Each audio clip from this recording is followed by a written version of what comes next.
अवनी रणविजयशी लग्न करेल आणि त्याच्यासोबत सेटल होईल. मग तू काय करणार? तुमचाही काही फायदा झाला पाहिजे. तुम्ही विचार करा, त्यावर काम करा. मी तुम्हाला फायदा करून देते, सुवर्णा म्हणाली. काय करायचं आहे मला? काजल म्हणाली.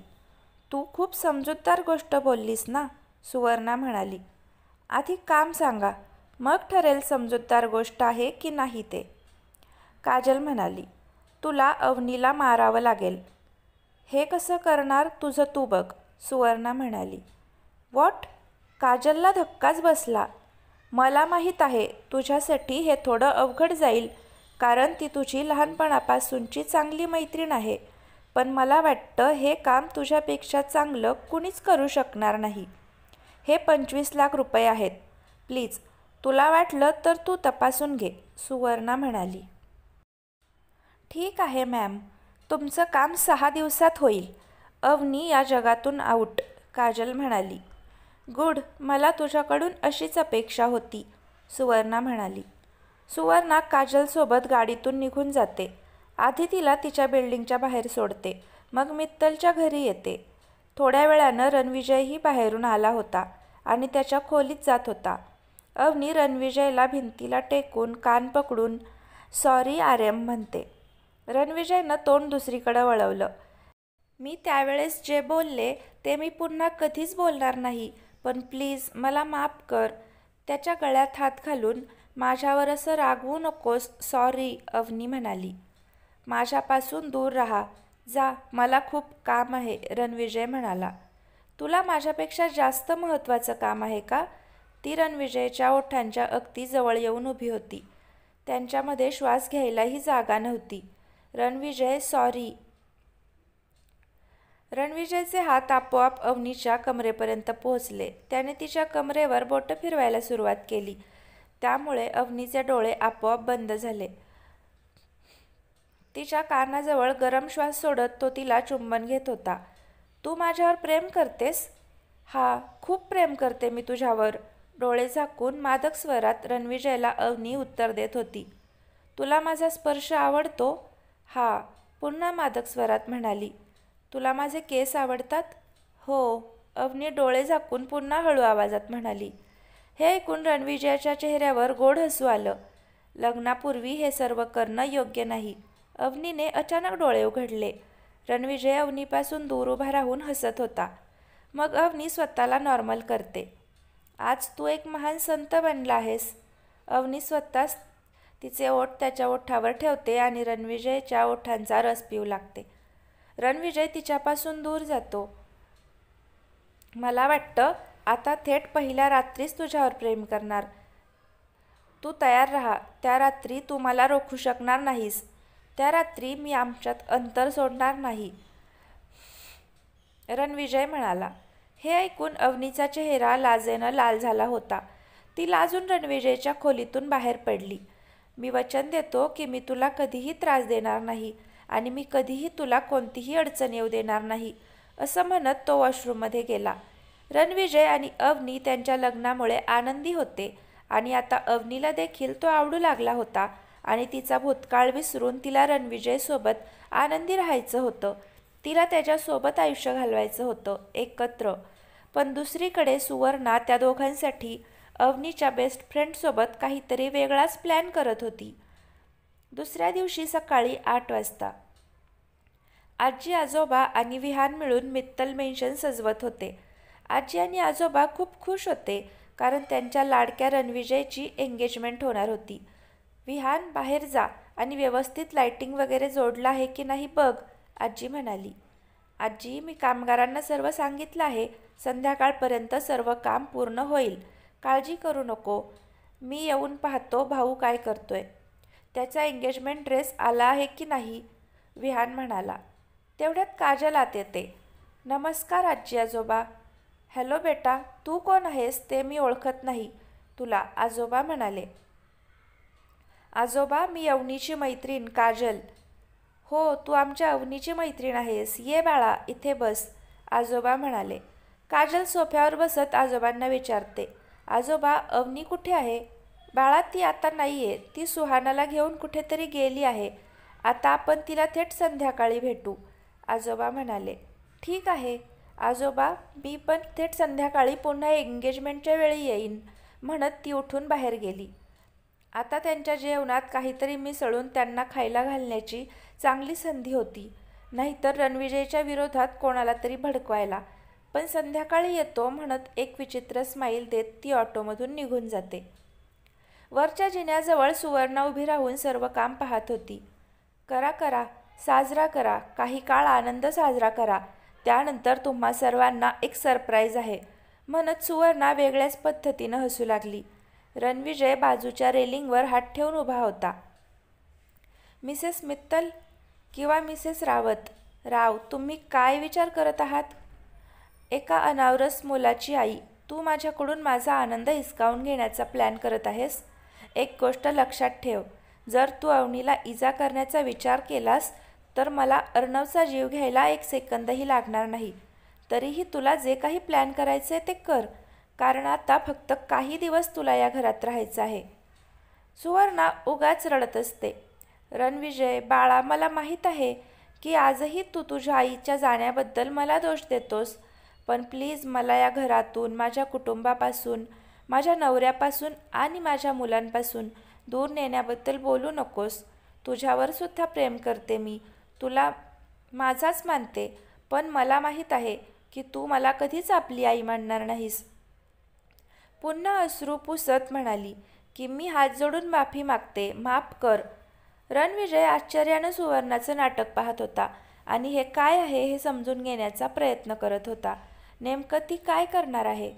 सुवर्णा रडतच रणविजयच्या पायाकडे जायला लागते. विहान मागून येतो आणि रागानं ओरडतो. आई थांब. भाऊ, मी तुझा खूप आदर करतो आणि तुझ्यावर खूप प्रेम करतो, पण याचा अर्थ असा नाही की मी माझ्या आईवर प्रेम करत नाही. तुला तिच्याशी बोलायचं नाही तर मग नको बोलू, पण पाया पडून माफी मागण्याचा किंवा हात जोडून माफी मागायला सांगायचा तुझा अधिकार नाही. शटअप विहान, तुझ्या रागावर नियंत्रण ठेव. बघ, मी या बाईला माझी माफी मागायला सांगितली नाही. असो, मला अशा दीड दमडीच्या बायकांशी बोलणं आवडत नाही. मी इथं त्याच्यासाठी आलो नाही, रणविजय म्हणाला. विहान रागानं ओरडला. भाऊ, तुझ्या जिभेला आवर घाल, ही माझी आई आहे. रणविजय हसला. तू खूप मोठ्या गैरसमजात आहेस. लवकरच तुला तुझ्या आईचं सत्य कळेल. रणविजय पुढे बोलणार होता, पण अवनी येऊन त्याला थांबवते. रणविजय, चल रूमवर जाऊया. ती त्याला घाबरून रूममध्ये आणते. काय करतोयस? असं का बोलत होतास? मला वाटतं तू तुझ्या जागी बरोबर आहेस, पण विहानचा विचार कर. त्याच्यासाठी सुवर्णा ही त्यांची आई आहे. मग कोणता मुलगा त्याच्या आईला अशा पद्धतीनं बोलू देऊ शकतो? कृपया सुवर्णाच्या आणि तुझ्या भांडणात कुटुंबातील सदस्यांना सहभागी करू नको. ते सर्व आज आपल्यासाठी खूप आनंदी आहेत. हां, कदाचित तुझं बरोबर आहे. मी विहानसमोर बोलायला नको होतं. जसं मला माझ्या आईबद्दल काही ऐकायचं नाही, तसंच त्यालाही ऐकायचं नाही. तो त्याच्या जागी बरोबर आहे, रणविजय म्हणाला. तर आता तू तुझ्या रागावर नियंत्रण ठेवशील, अवनी म्हणाली. रणविजय अवनीला मिठीत घेत तिच्या नाकावर बोट फिरवत म्हणाला. हां, मी माझ्या रागावर नियंत्रण ठेवेन, फक्त तुझ्यासाठी. ठीक आहे, आता मी रूमवर जाते. मला तयार व्हायचं आहे. माझी पार्लरवाली बाई आली आहे, अवनी म्हणाली. रणविजय तिला जवळ खेचत म्हणाला. मला एक किस दे मग जा. अवनी त्याच्या गळ्यात हात घालून म्हणाली. का? तुला शांत राहायचं आहे ना पहिल्या रात्रीपर्यंत? मग आता तुझे हार्मोन्स नियंत्रित कर आणि मला जाऊ दे. आजी मला तुझ्याबरोबर असं पाहिल तर परिस्थिती खूप लाजिरवाणी होईल माझ्यासाठी. असं म्हणत ती रणविजयच्या गालाचं चुंबन घेते आणि निघून जाते. थोड्या वेळानंतर कामना मित्तल आणि धनराज मित्तल यांची मुलगी आरती मित्तल आणि त्यांचे पती राकेश सिन्हा आले. आई, कशी आहेस? आणि बाकीचे सर्व कसे आहेत? आरती म्हणाली. राकेश आजीच्या पाया पडत विचारतो. कसे आहात दोघे? खूप छान. नमन आणि रितू आले नाहीत? ती संध्याकाळी येईल, पण नमन येणार नाही, आरती म्हणाली. हे सर्व ऐकून आजी काही बोलत नाही. हॅलो आत्या, हॅलो मामा म्हणत रणविजय दोघांना मिठी मारतो. आत्या, तुला यायला उशीर नाही झाला ना? माफ कर बाळा, मी आता उशिरापर्यंत थांबते, मग जाते, आरती म्हणाली. सुवर्णा हे येऊन आरतीला मिठी मारते आणि राकेशला नमस्कार करते. सर्वजण सोफ्यावर बसतात. स्वर्णामुळे रणविजय त्याच्या खोलीत जातो, कारण त्याला अवनीच्या आनंदासाठी कोणतंही नाटक नको होतं. काही वेळानं रणविजयचे आजी आजोबा आणि मामाही येतात. त्या लोकांनाही त्यांच्या मुलीचा अचानक मृत्यू झाल्यामुळे सुवर्णा आवडत नाही. आजी त्यांना नमस्कार करून घरात स्वागत करते. दुसरीकडे वनराज पोलीस आयुक्तांच्या केबिनमध्ये बसला होता. अजय, वनराजचा मित्र, एक पोलीस ऑफिसर. अजय म्हणाले की मला आश्चर्य वाटतं की तू तुझ्या बायकोवर नजर ठेवायला आणि तिच्याविरुद्ध चौकशी करायला सांगत आहेस. यार, आत्तापर्यंत मी रणविजयला खूप त्रास दिला. त्याला जे प्रेम मिळायला हवं होतं ते कधीच दिलं नाही. मी कधीच लक्ष दिलं नाही. पण जेव्हा त्याच्या आयुष्यात हे घडलं तेव्हा मला भीती वाटली. आणि त्याचं आणि माझं नातं कसंही असो, मला माझा मुलगा गमवायचा नाही. मी माझ्या चुकांमुळं त्याच्या आईला गमावलं आहे, पण आता त्याला नाही. म्हणूनच काय आहे ते जाणून घ्यायला आलो आहे. आणि जर सुवर्णा दोषी आढळली तर मी तिला पर्सनली तुरुंगात टाकेन, वनराज म्हणाले. मी सर्व काही शोधून काढतो. आता तू जा. आज रणविजयची एंगेजमेंट आहे. तू जा आणि आराम कर. मी तुला लवकरच सर्व काही सांगेन, अजय म्हणाले. मग वनराज तिथून मित्तल हवेलीकडे निघून जातो. वनराज थोड्या वेळात मित्तल मेन्शनमध्ये पोहोचतो आणि रणविजयच्या आजी आजोबांना भेटतो आणि मग फ्रेश होण्यासाठी त्याच्या खोलीत जातो. वनराज, रणविजयवर हल्ला करणारा मीच आहे असं तुलाही वाटतं का? सुवर्णा म्हणाली. असं वाटत नाही, पण आजकाल कुणावरही विश्वास ठेवता येत नाही. कुणास ठाऊक, यावेळी रणविजय बरोबर असू शकतो आणि कदाचित तूही बरोबर असू शकतेस आणि रणविजय चुकीचा असू शकतो. पण रणविजय, माझ्या माहितीनुसार, तो कधीच खोटं बोलत नाही, कारण खोटं बोलून काय फायदा होईल? तरीही तो त्याच्या आयुष्यात आनंदी आहे. आजपर्यंत मी त्याच्यासाठी त्याचे वडील होण्याचं कर्तव्य कधीच पार पाडलं नाही. मग तो आता कशाला खोटं बोलेल ना? एवढं बोलून तो वॉशरूममध्ये जातो. सुवर्णा रागाच्या भरात म्हणते की या म्हाताऱ्याला आजकाल मुलावर जास्त प्रेम उतू चाललं आहे. चालू दे, चालू दे. अवनी जग सोडून गेल्यानंतर अवनीच्या हत्येचा दोष वनराजवर जाईल आणि रणविजय या घरातून निघून जाईल. पुन्हा एकदा हे घर माझं होईल, ती हसत म्हणाली. संध्याकाळी 7 वाजता. वीर, जा आणि विहानला फोन कर आणि त्याला घेऊन ये, रणविजय रूममध्ये बसून वीरला सांगत होता. ठीक आहे सर, मी येतो, म्हणत वीर तिथून बाहेर पडला. वीर विहानच्या खोलीत येतो, जो अजून तयार नव्हता आणि उदास बसला होता. सर, तुम्ही अजून तयार नाही आहात, वीर म्हणाला. नाही, मी खूप दुःखी आहे. आज पहिल्यांदाच मी भाऊशी उद्धटपणे बोललो. मला अजिबात चैन पडत नाही आहे, विहान म्हणाला. आर्यम सर तुम्हाला रूममध्ये बोलावत आहेत आणि ते सांगत आहेत की ते तेव्हाच तयार होतील जेव्हा तुम्ही त्यांना तयार कराल, वीर म्हणाला. खरं सांगतोयस तू? भाऊने मला बोलावलंय, विहान म्हणाला. सर, खरंच, आर्यम सर तुम्हाला बोलावत आहेत, वीर म्हणाला. विहान त्याचा ड्रेस घालून रणविजयच्या खोलीत येतो आणि येऊन त्याला मिठी मारतो.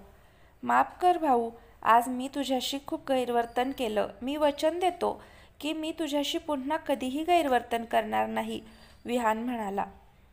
मी पण तुझ्यासमोर तुझ्या आईबद्दल कधीच काही बोलणार नाही, मी तुला वचन देतो. चल आता तयार हो, मला मदत कर, रणविजय म्हणाला. भाऊ, अवनी वहिनीला आज तू पाहिलंस का?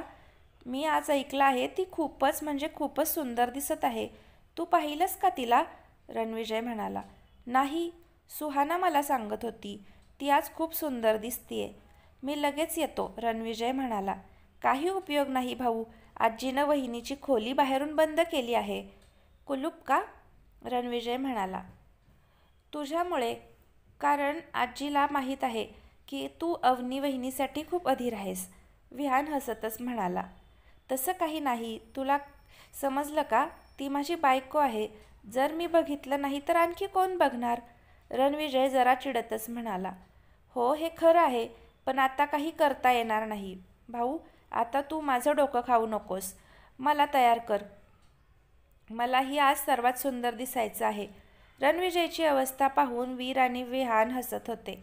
त्यांना त्याची अवस्था समजत होती. 8 वाजता सगळे तयार होऊन लिव्हिंग एरियात आले. रणविजय अजून आला नव्हता आणि अवनी, काजल, सुहाना कोणीही आलं नव्हतं. बाकी सर्वांनी सुंदर कपडे घातले होते. सुवर्णा आणि वनराजनं मॅचिंग कपडे घातले होते. नंतर रणविजयचा खास मित्र कार्तिक मल्होत्राही येतो. हॅलो आजी आजोबा, कसे आहात? कार्तिक म्हणाला. कार्तिक, मी तुला 3-4 दिवसांपूर्वी यायला सांगितलं होतं आणि तू आज येत आहेस, आजी म्हणाली. सॉरी आजी, कामामुळे येऊ शकलो नाही. तसं रणविजय कुठे आहे? कार्तिक म्हणाला. तो खोलीत आहे आणि तो आता येतच असेल, आजी म्हणाली. कार्तिक नंतर इतर लोकांना भेटू लागतो. काही वेळानं रणविजय काळ्या सूटमध्ये विहानसोबत येतो. आज रणविजय खूप हँडसम दिसत होता. खाली लिव्हिंग एरियात उभ्या असलेल्या सर्व मुली रणविजयकडे एकटक पाहत होत्या. तर मित्रमैत्रिणींनो, या कथेचा पुढचा भाग नक्की पहा आणि आवडल्यास लाईक करा. धन्यवाद.